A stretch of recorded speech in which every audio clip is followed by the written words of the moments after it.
एक अध्याय का 23 वचन है और मैं आपको उसके लिए उसको पढ़ूंगी। देखो, एक कुंवारी गर्भवती होगी, वह एक पुत्र को जन्म देगी और उसका नाम इमैनुअल रखा जाएगा, जिसका अर्थ है परमेश्वर हमारे साथ। और जैसा कि मैं आपको इसका अर्थ समझाऊंगी, यहाँ पे लिखा है देखो। देखो मतलब कि ध्यान से सुनो। एक कुंवारी गर्भवती होगी, मतलब कि उस समय में जो कुंवारी मतलब जिसका शादी नहीं हुआ और मंगनी भी नहीं हुआ, और ऐसी एक स्त्री को परमेश्वर ने चुना, किसके लिए? कि वो एक पुत्र को जन्म दे सके। और वो पुत्र चमत्कारी रूपी से परमेश्वर ने पवित्र आत्मा की मदद से उस औरत को गर्भवती और एक पुत्र को दिया, और उसने उसका नाम इमैनुअल रखा। इमैनुअल का मतलब है कि परमेश्वर हमारे साथ। और एक बारी आप मेरे पीछे बोलिएगा। देखो, एक कुंवारी गर्भवती होगी, वह एक पुत्र को जन्म देगी और उसका नाम इमैनुअल रखा जाएगा, जिसका अर्थ है परमेश्वर हमारे साथ। और यदि बच्चों आपने अब तक परमेश्वर को अपने जीवन में ग्रहण नहीं किया है, तो परमेश्वर आपसे कहता है कि उसने अब आपके लिए एक पुत्र को भेजा है, जिसका नाम इमैनुअल है। और वो आपसे कहता है कि वो आपके साथ रहना चाहता है, और वो चाहता है कि आपका और उसका एक रिश्ता हो, और वो चाहता है कि आप अपने जीवन में उसे ग्रहण करो, और उसका नाम है इमैनुअल। इसका मतलब कि परमेश्वर आपके साथ है और परमेश्वर हमारे साथ है। सो हम एक बारी फिर से पढ़ेंगे। देखो, एक कुंवारी गर्भवती होगी, वह एक पुत्र को जन्म देगी और उसका नाम इमैनुअल रखा जाएगा, जिसका अर्थ है परमेश्वर हमारे साथ। मत्ती 1:23। देखो बच्चों, जिन्होंने पहले से परमेश्वर को अपने जीवन में ग्रहण किया है और विश्वास किया है कि यीशु हमारा परमेश्वर है, तो परमेश्वर आपसे कहता है कि आपको उसके ऊपर भरोसा रखना है। और कभी कभी आपको ऐसा लगेगा, हाँ ये तो मुमकिन नहीं है, असंभव है, फिर भी हमें उसके ऊपर भरोसा रखना है, क्योंकि परमेश्वर कहता है कि वो हमारे साथ है। हम फिर से एक बार पढ़ेंगे। मत्ती 1:23। देखो, एक कुंवारी गर्भवती होगी, वह एक पुत्र को जनेगी और उसका नाम इमैनुअल रखा जाएगा, जिसका अर्थ है परमेश्वर हमारे साथ। और जब बच्चों अगली बार हम फिर से पढ़ेंगे, और जब इमैनुअल आएगा तो आपको उसे जोर से बोलना है, ठीक है? तो अभी हम एक साथ फिर से पढ़ेंगे। मत्ती 1:23। देखो, एक कुंवारी गर्भवती होगी, वह एक पुत्र को जन्म देगी और उसका नाम इमैनुअल रखा जाएगा, जिसका अर्थ है परमेश्वर हमारे साथ। ओके, अभी हम एक बार फिर से पढ़ेंगे, और जब परमेश्वर हमारे साथ आएगा तो हम खड़े हो जाएंगे, ठीक है? अभी हम फिर से पढ़ेंगे। मत्ती 1:23। देखो, एक कुंवारी गर्भवती होगी, वह एक पुत्र को जन्म देगी और उसका नाम इमैनुअल रखा जाएगा, जिसका अर्थ है परमेश्वर हमारे साथ। मत्ती 1:23। अभी हम सीखा इमैनुअल परमेश्वर हमारा साथ है। अभी हम देखेंगे वो परमेश्वर कौन है, और हना दीदी ये हमको बताएगी।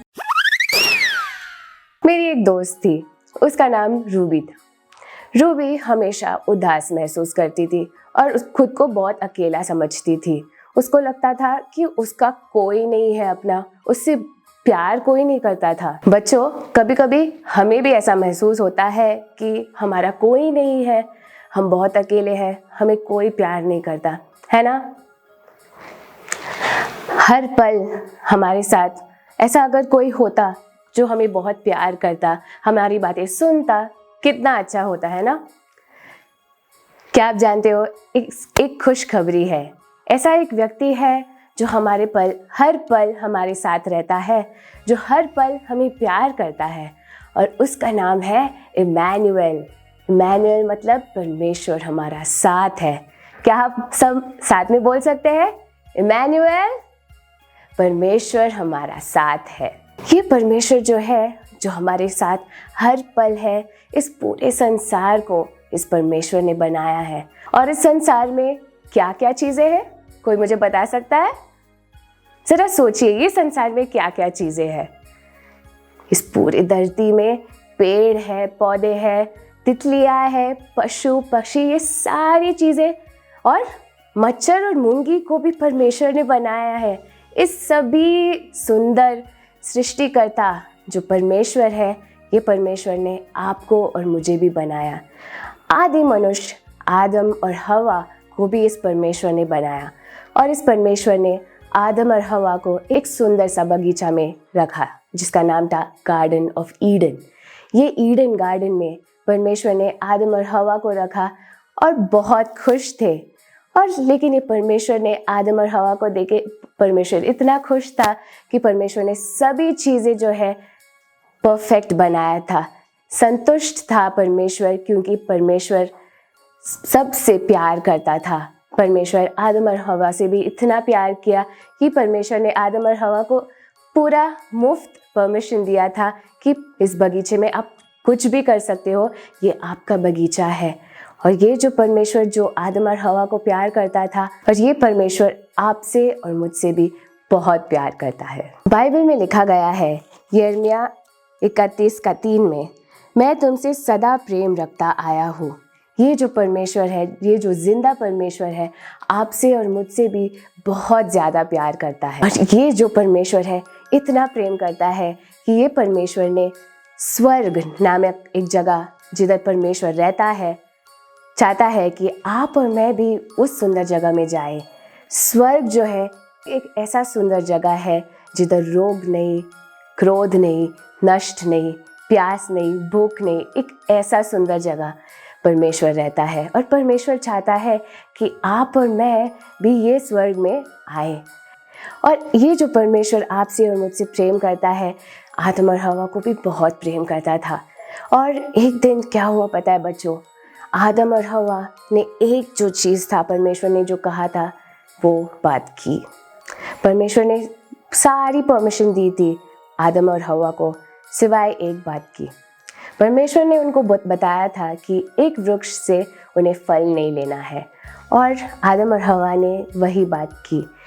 ये बात जब परमेश्वर को पता चला, परमेश्वर बहुत उदास हुआ, क्योंकि उन्होंने परमेश्वर के विरुद्ध कुछ काम किया। और इस बात को हम पाप कहते हैं। जो भी हम परमेश्वर के विरुद्ध करते हैं, जो बुरा देखते हैं, करते हैं, बोलते हैं या सुनते हैं, जो परमेश्वर को नहीं पसंद, वो उसे हम पाप कहते हैं। और बाइबल में कहा गया है रोमियो में कि सब ने पाप किया है, मतलब इस दुनिया में जो भी है हम सब पापी हैं। और आदम और हवा ने जो पाप किया था उसका एक दंड भी था। पाप जो है, कभी कभी हम पापा मम्मी की बात नहीं सुनते हैं और कुछ मनमानी करते हैं, कुछ गालियाँ देते हैं, दोस्तों से लड़ते हैं। ये सभी चीज़ें जो है पाप कहलाती है। और पाप का ये जो पनिशमेंट है, ये जो दंड है, परमेश्वर से दूर होना है। क्या होना है? परमेश्वर से दूर होना है।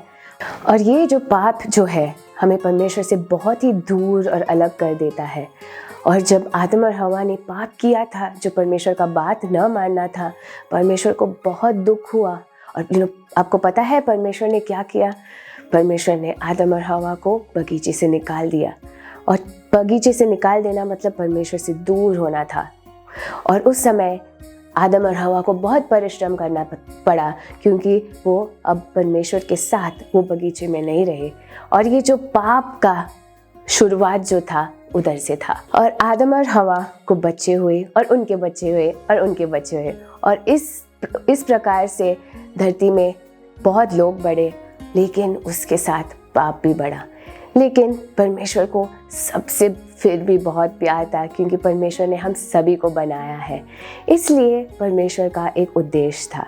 परमेश्वर चाहता था कि उनको उनके बच्चे वापस चाहिए थे, और क्योंकि हम दूर गए थे, पाप में दूर गए थे, परमेश्वर चाहता था कि हम सभी परमेश्वर के प्यार में वापस आए। इसलिए परमेश्वर ने एक योजना बनाया, और इस योजना में परमेश्वर ने सोचा कि मैं अपना बेटा को भेजूंगा इस धरती पे, ताकि सभी लोग मेरे पास आए, बच्चे बड़े लोग सभी एक साथ परमेश्वर के साथ आए। इसलिए परमेश्वर ने अपना इकलौता पुत्र इस धरती में भेजा, जिसका नाम था यीशु। बेथलेहम नाम की जगह पे मरियम और जोसेफ इन दोनों का मंगनी हो गया था, और इस अद्भुत योजना के भाग से परमेश्वर ने एक स्वर्गदूत को मरियम के पास भेजा। स्वर्गदूत, आपको क्या लगता है मरियम ने कैसे रिएक्ट किया होगा? स्वर्गदूत को देखते हुए मरियम चौंक गई। मरियम को लगा, अरे ये कौन आ गया, और स्वर्गदूत मेरे से मिलने क्यों आया? क्या आप जानते हैं इस स्वर्गदूत ने मरियम से क्या कहा? आइए हम परमेश्वर के वचन से देखते हैं। लूका 1:30 और 31 में, हे मरियम, भयभीत न हो, क्योंकि परमेश्वर का अनुग्रह तुझ पर हुआ है। देख, तू गर्भवती होगी और तेरे एक पुत्र उत्पन्न होगा, तो उसका नाम यीशु रखना। परमेश्वर ने एक स्वर्गदूत को मरियम के पास भेजा, ये बताने के लिए कि वो एक गर्भवती होगी और पवित्र आत्मा द्वारा के सामर्थ से यीशु को जन्म देगी। और इस यीशु परमेश्वर का प्लान था, योजना था आपके लिए और मेरे लिए। जब यीशु मसीह का जन्म हुआ, मरियम, जोसेफ, ये सभी लोग बहुत खुश थे, क्योंकि परमेश्वर का बड़ी योजना में उनका भी भाग था। बहुत सारे लोग देखने आए कि ये जो छोटा राजा जो है, आपके जैसे और मेरे जैसे जन्म हुआ, और आपको पता है आपके जैसे नाक था, आंखें थे, कान थे, हम सभी के जैसे एक प्यारा बच्चा जन्म हुआ जो यीशु था। कौन था? जोर से, यीशु था। इस यीशु आपके जैसे और मेरे जैसे बचपन से खेलते हुए पला बड़ा, और पवित्र आत्मा परमेश्वर के साथ बुद्धि और ज्ञान में आगे बढ़ा, और परमेश्वर यीशु मसीह जो बड़ा हुआ, बहुत सारे चमत्कार किए। और ऐसे कई लोग थे जो यीशु मसीह को पसंद नहीं करते थे, और इन लोगों ने झूठ बोला, और ये लोग यीशु मसीह को मारना चाहते थे। यीशु मसीह सभी के लिए ये मार्ग बन के आया था। यीशु मसीह आपके लिए और मेरे लिए क्रूस पर जान दिया, सारा खून बहाया आपके लिए और मेरे लिए, इस सभी संसार के लिए, और अपना जीवन दिया। यीशु मसीह मारा गया, गाड़ा गया, और तीसरे दिन आपको पता है बच्चों क्या हुआ? परमेश्वर जिंदा हुआ, और ये जिंदा परमेश्वर आज भी जिंदा है आपके लिए और मेरे लिए। ये जिंदा परमेश्वर ही हमारा सच्चा मार्ग है। परमेश्वर का ये बड़ा योजना था हम सभी के लिए, ताकि हम परमेश्वर के पास आए यीशु मसीह के द्वारा। यीशु मसीह जब जन्म हुआ, आपके लिए और मेरे लिए एक सुंदर तोहफा बन के जन्मा, और आज भी ये जीवित परमेश्वर आपके लिए और मेरे लिए, हम सभी के लिए सबसे बड़ा तोहफा है, क्योंकि परमेश्वर ने इतना कीमती जीवन आपके लिए और मेरे लिए बहाया। बाइबल में लिखा गया है कि बिना लहू बहाए क्षमा नहीं है, और बिना यीशु मसीह के लहू द्वारा हम कभी हमारे पाप से कभी हम अलग नहीं हो सकते, क्योंकि परमेश्वर ने लहू बहाया, हमारे सारे पाप माफ़ हो गए, और आज आप और मैं परमेश्वर के संतान बन सकते हैं। आज आपने पहले ही परमेश्वर को आपके दिल में बुलाया है, यीशु मसीह से बोला है कि यीशु मेरे दिल में आइए। अगर आपने पहले ही परमेश्वर को अपना बच्चा बनाने के लिए बताया है कि परमेश्वर मेरे दिल में आइए, मेरे पाप साफ कीजिए, मुझे अपना बच्चा बनाइए, आप परमेश्वर को धन्यवाद दे सकते हो कि आप एक जिंदा परमेश्वर को स्तुति करते हो और आराधना करते हो। अगर आपने पहले ही परमेश्वर को आपके दिल में बुलाया है और परमेश्वर को बोला है यीशु मेरे दिल में आइए, मेरे पाप को क्षमा कीजिए, तो आप परमेश्वर को धन्यवाद दे सकते हो कि आप परमेश्वर के बच्चे हो।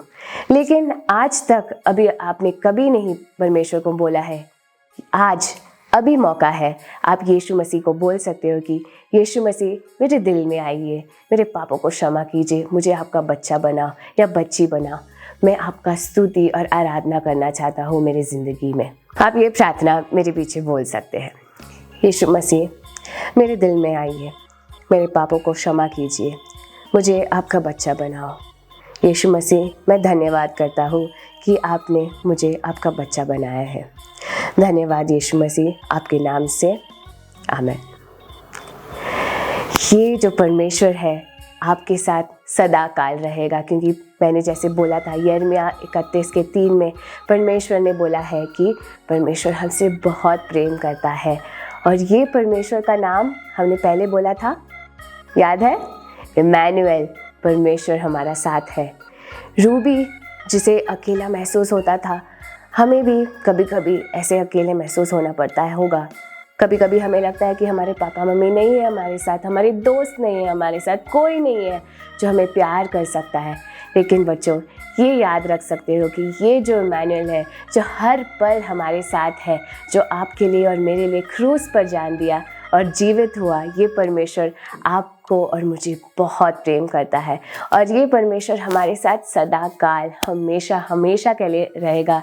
इम्मानुएल, परमेश्वर हमारा साथ है। God bless you. मुझे लेसन बहुत अच्छा लगा।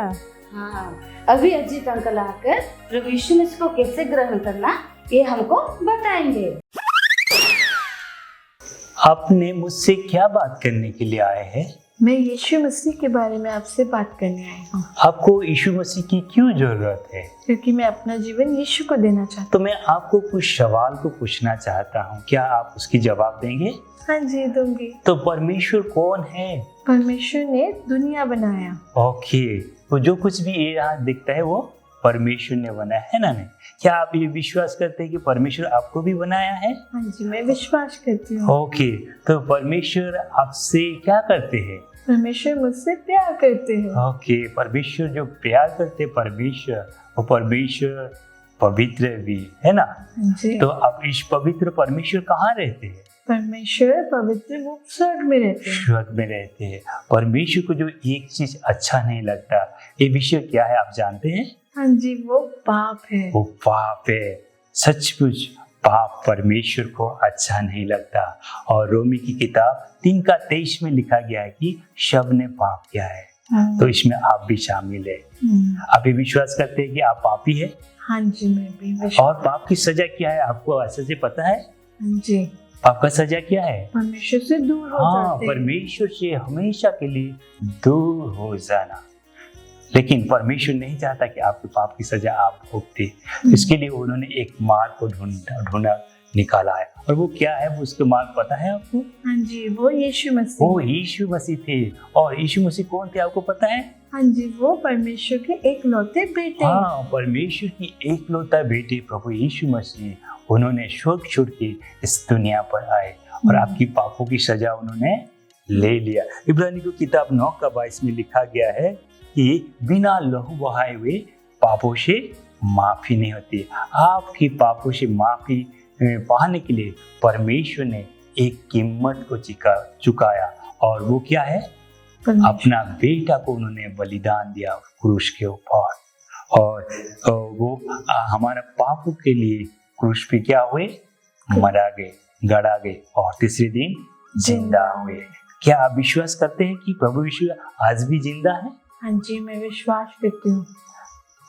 तो बाइबल में लिखा गया है, परंतु जितनों उसे ग्रहण किया, इसका मतलब प्रभु यीशु मसीह से जो ग्रहण करेगा उसको उन्होंने अपना संतान होने का अधिकार दिया। इसका मतलब आप प्रभु यीशु मसीह की संतान बन सकते हैं। और यूहन्ना 1 के बारे में ये वचन को लिखा गया है, परंतु जितनों ने उसे ग्रहण किया, इसका मतलब किमनो जो प्रभु यीशु मसीह से ग्रहण किया उसको वो उसकी संतान बनने का अधिकार देंगे। इसका मतलब आपको विश्वास करना है कि यीशु मसीह मेरे पाप के लिए अपना जान दिया और वो ही है जो मुझे पापों से क्या कर सकते? बचा सकते। और उसको क्या करना है? आपके जीवन में ग्रहण करना है। क्या आप प्रभु यीशु मसीह को अपना जीवन में ग्रहण करना चाहेंगे? हाँ जी, मैं ग्रहण करना चाहूंगी। तो आप एक छोटी सी प्रार्थना कर सकते हैं और बोल सकते हैं कि प्रभु मैं पापी हूँ, मैं आपसे विश्वास करता हूँ, आप मेरे हृदय में आइए और मुझे पापों से माफ कर दीजिए। क्या ये छोटी सी प्रार्थना आप करना चाहेंगे? अपना पापों से माफी मांगना चाहेंगे? हाँ जी, मैं करना चाहूंगी। ठीक है, आप प्रार्थना कीजिए। प्रभु यीशु मसीह, मैं पापी हूँ, आप मेरे हृदय में आइए, मैं आप पे विश्वास करती हूँ। यीशु के नाम से इस प्रार्थना को मांगती हूँ, आमीन। ओके, अभी आप प्रार्थना करने के बाद आप किसका बच्चे हैं? यीशु मसीह के बच्चे हैं। आपको कैसे पता? आपने बताया। हाँ, मैंने तो बताया था, लेकिन मैंने बाइबल से बताया था। पहला यूहन्ना 1:12 में लिखा है, परंतु जितनों ने उसे ग्रहण किया। इसका मतलब परंतु किमनों ने उसे ग्रहण किया, उन्होंने किमनों को परमेश्वर की संतान होने का अधिकार दिया। अर्थात किमनों जो उसके नाम पर विश्वास रखते हैं। आप जो उसके नाम पे विश्वास करते हैं तो परमेश्वर ने आपको अपना बेटी बनने का अधिकार दिया। क्या आपका नाम एक बार हम यहाँ लिख के पढ़ेंगे? हाँ जी। ओके, परंतु किमनों ने उसे ग्रहण किया, उन्होंने किमनों को परमेश्वर की संतान होने का अधिकार दिया। अर्थात किमनों जो उसके नाम पर विश्वास रखते हैं। आज जो प्रभु यीशु मसीह को आपने विश्वास किया और ग्रहण किया तो परमेश्वर ने आपको क्या बनाया? आपका बेटी बनाया, परमेश्वर का बेटी बनाया। और आप परमेश्वर की बेटी होने के नाते आप परमेश्वर आपको क्या करते हैं? वायदे को देते हैं। क्या अपना हाथ को दिखा सकते हैं मुझे? क्या अपना हाथ को दिखा सकते हैं? हाँ, तो ये वायदा है। मैं बाइबल से वायदों को मैं आपके लिए पढ़ूंगा। इब्रानियों की किताब 13:5 में लिखा गया है, मैं तुझे कभी ना छोड़ूंगा। इसका मतलब हाथ दिखाइए आप। इसका मतलब मैं प्रभु यीशु किमनों को कभी नहीं छोड़ेंगे। ये परमेश्वर की वायदा है आपके लिए और वो कभी छोड़ने वाला नहीं। और दूसरा भी वायदा उन्होंने दिया है और वो इब्रानियों की किताब 13:6 में लिखा गया, प्रभु मेरा सहायक है। इसका मतलब परमेश्वर आपको सहायता देने। इसमें प्रभु किमनों का सहायक है। आप नाम को रख के पढ़ेंगे, प्रभु किमनों का सहायक है। तो आज परमेश्वर की बच्चा होने के नाते परमेश्वर ने आपको वायदा दिया है और उन्होंने आपको कभी नहीं छोड़ेगा और वो आपके साथ साथ रहेगा, ये वायदा दिया है। लेकिन कभी कभार क्या होता है, आप गलत भी कर सकते हैं। गलत करेंगे तो परमेश्वर आपसे दूर चला जाएंगे? नहीं, मुझको दुख लगता है, लेकिन जब आप माफी मांगते हैं तो आपको माफ कर देते हैं। पहला यूहन्ना 1:9 में लिखा है कि पहला यूहन्ना 1:9 में लिखा है, यदि हम अपने पापों को मान ले तो हमारे पापों को क्षमा करने और हमें सब अधर्म से शुद्ध करने के लिए वो विश्वासी और धर्मी है। इसका मतलब प्रभु यीशु मसीह चाहते हैं कि हम जब पाप करें उसके पास आए और माफी को मांगे, और जब हम माफी मांगते हैं वो हमें माफ कर देते हैं। और इसको हमें विश्वास करना है कि परमेश्वर ने हमें माफ कर दिया है और आपको आगे दोबारा रिपीट नहीं करने के लिए परमेश्वर को मदद मांगना है। आज जो परमेश्वर ने अपने जीवन में कार्य किया है, परमेश्वर चाहता है कि आप उसमें क्या करें, बढ़े। आप किसी रीति से आप परमेश्वर में बढ़ सकते हैं। आपको इसके लिए बाइबल को पढ़ना है और चर्च में जाना है, और बाइबल से जो पढ़ते हैं और परमेश्वर जो कुछ भी आपको बताता है उसको आपको मानना है। जो प्रॉमिस है उसको आपको क्लेम करना है, और कुछ गलती है आपका जीवन में सुधारने के लिए प्रभु बोलता है तो आप इस बात को सुधारना भी है। और जब आप इस बात को सुधारते हैं आप परमेश्वर में क्या होते हैं, बढ़ते हैं। आपका उम्र कितना है अभी?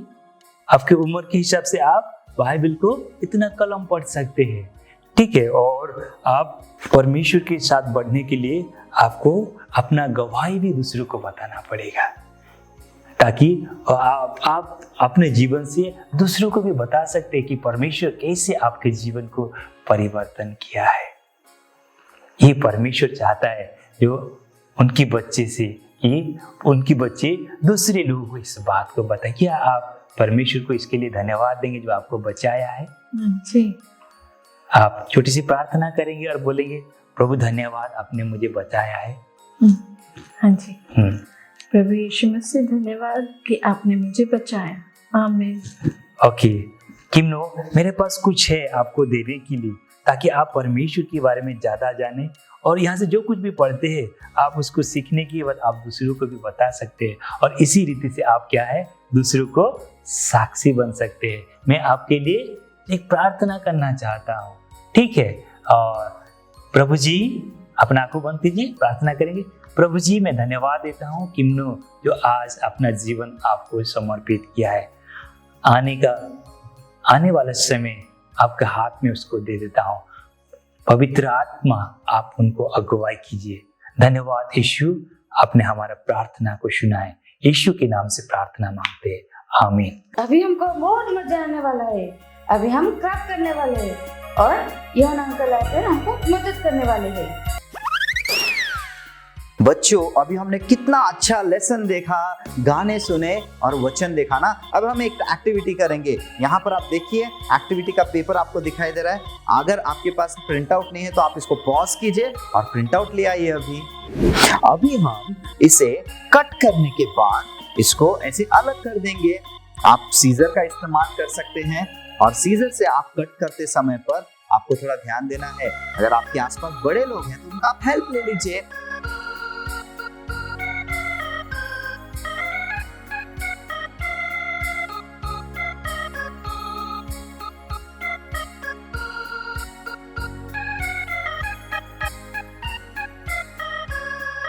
और फिर सीजर के साथ साथ आप इसका छोटा सा मेंजर अलग कर सकते हैं और इसे ऐसे लगा दीजिए। और अगर आपके पास ग्लू है और सेलो टेप है तो ऐसे आप लगा दीजिए। और फिर एक छोटा सा बेबी जीसस साइड में और इसे कट करके आप ऐसे लगा दीजिए। और यहाँ पर आप लिख सकते हैं, इमैनुअल, परमेश्वर हमारे साथ है।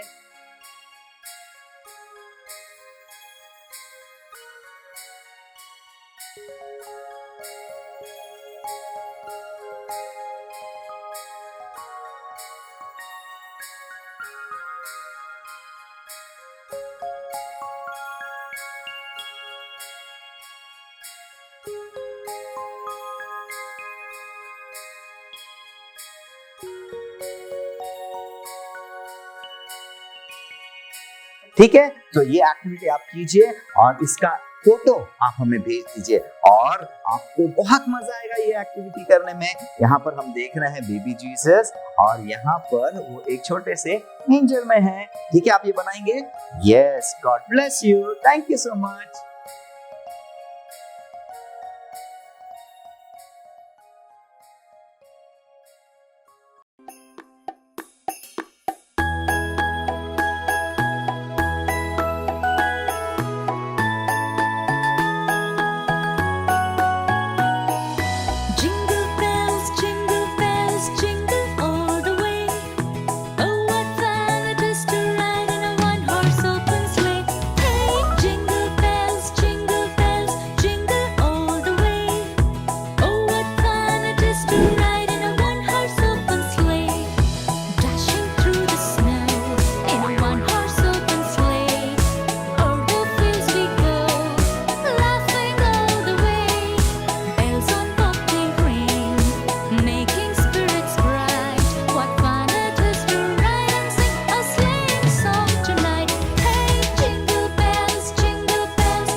मुझे भी बहुत मजा आया।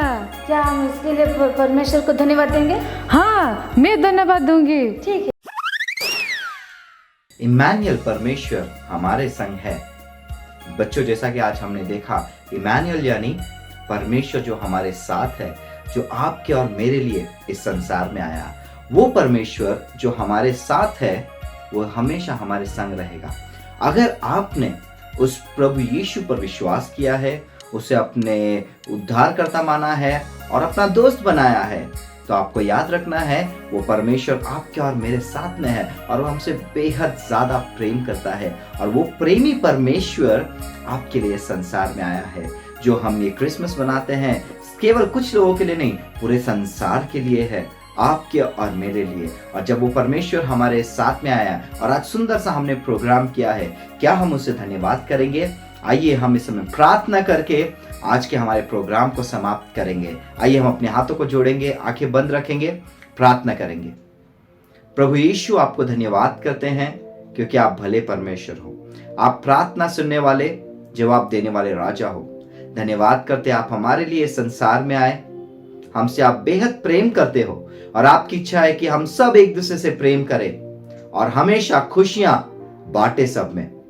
आपको धन्यवाद करते हैं। ये क्रिसमस और आने वाला नया साल हम सब के लिए आशीष का कारण बनाइए। जितने जन देख रहे हैं इस समय, हर एक के लिए यीशु के नाम से आमीन। परमेश्वर आपको आशीष दे। Christmas bells, ring them all today. Ring out the news of God's great love this happy Christmas day. Hey, Christmas bells, ring them all today. Ring out the news of God's great love this happy Christmas day. Gospel bells, ring them through the day. Ring out the news that Jesus came to take our sins away. Hey, gospel bells, ring them through the day.